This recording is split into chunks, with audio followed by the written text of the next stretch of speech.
Yoda chose to hide himself in the swamps of Dagobah for a reason. Besides the unknown regions of the galaxy, Dagobah was about as far away from the core worlds and Emperor Palpatine's palace on Coruscant as the Jedi could get, and in order to train the children of Anakin Skywalker, Yoda needed the safety of the distance on his side.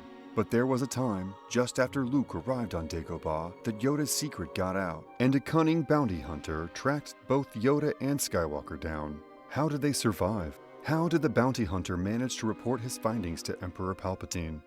That is today's underrated moment.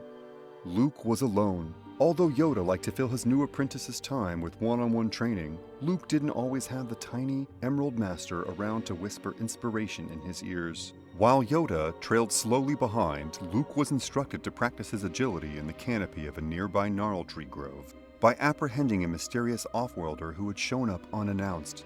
"Visitors in a place where there should not be," Yoda stated, obviously alarmed by the appearance of a vaguely humanoid shape in the distance. "Do not let him escape to tell the tale. If our secret is lost, then galaxy is lost as well."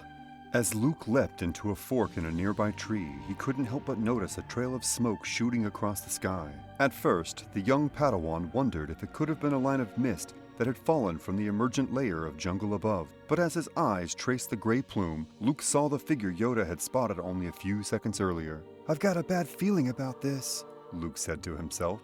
Although he was still barely getting the hang of galactic warfare, Luke was smart enough to realize that Yoda had gone through great lengths to keep his location on Dagobah a secret. He was one of the last Jedi in the galaxy, and certainly one of the most powerful. If the Emperor ever found out his whereabouts, they could finally finish what they had started, and purge the galaxy of the Jedi. And as much as Luke hoped that the rocket-packed adorned warrior was simply a passing smuggler with an honest interest in remote swamp worlds, he knew it wasn't likely.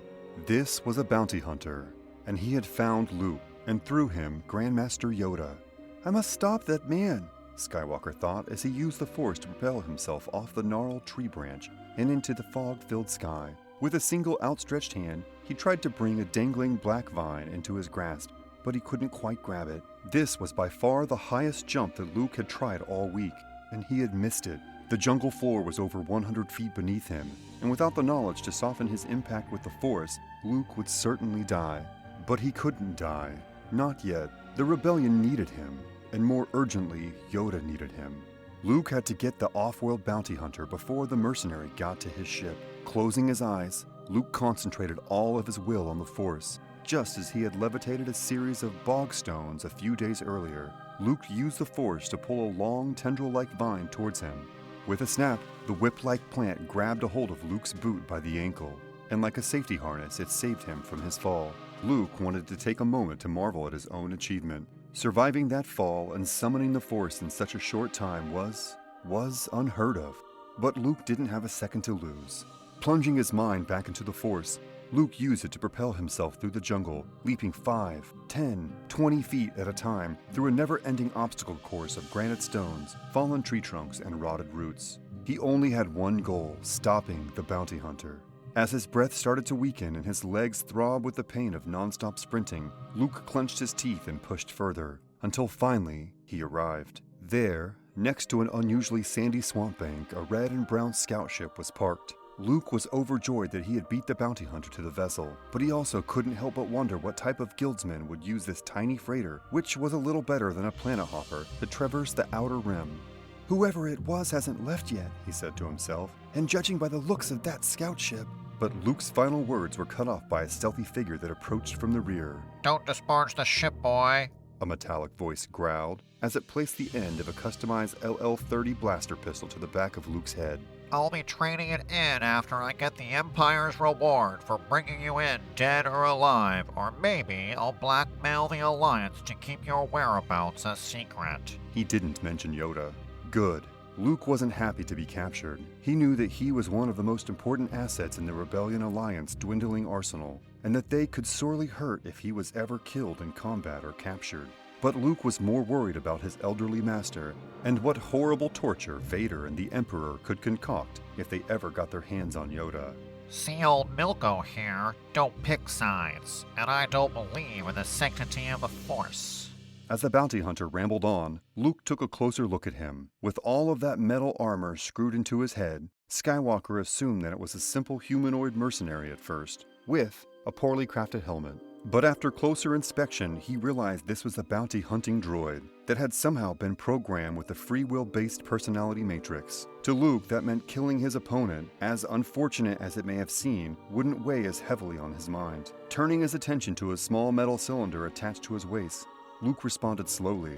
"You don't have to believe in the Force," he said as the cylinder came into focus, revealing itself to be Luke's iconic blue lightsaber, the same weapon that once belonged to his father during the Clone Wars. "It is enough that I do." With the light press of a button, Luke ignited the sword and quickly pointed the edge of it at Milko's neck, the least armored part of the pathetic bounty hunter. "See?" Luke added as he brought his left hand to the blade's pommel, preparing to shove it directly through the coolant tubes that it ran up and down from Milko's CPU.